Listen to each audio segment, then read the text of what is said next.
There will be difficult days and dark nights, but together we will overcome. Developing tonight, a message of hope from Governor Brian Kemp, laying out his goals for 2022 with an optimistic tone, as you heard. CBS 46's Haley Mason live at the Capitol after listening to Kemp's State of the State address. Haley.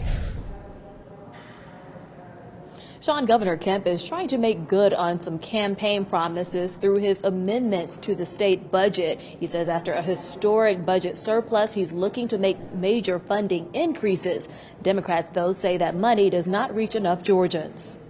Governor Brian Kemp delivering the last State of the State address of his term. The bold conservative agenda I've outlined over the last few days prioritizes education, health care, and public safety. He's vowing to complete his promise of a historic $5,000 teacher pay raise. He's proposing in his amended state budget plan the final installment, $2,000. This $2,000 raise will impact K through 12 teachers, assistant teachers, and pre-K teachers. Kemp also wants to add a one-time bonus to staff like bus drivers, part-time school workers, and nurses. Focusing in on political issues, Kemp vowing to block critical race theory in schools, which is currently not taught in Georgia's K through 12 curriculum. That's why I'm looking forward to working with the members of the General Assembly this legislative session to protect our students from divisive ideologies like critical race theory.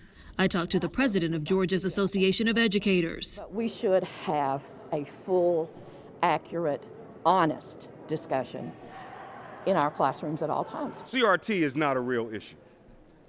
Not in Georgia schools. Democrats in their response talked about some of the things the governor didn't.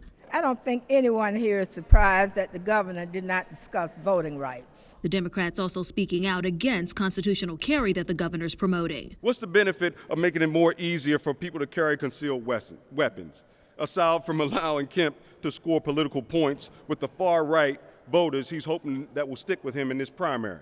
Democrats say Georgians are still struggling with health care and the pandemic. Now, Kemp's lack of leadership when it comes to testing, treatment, and vaccination has contributed to more than 30,000 deaths. You can't shrug your shoulders and instruct Georgians to hunker down.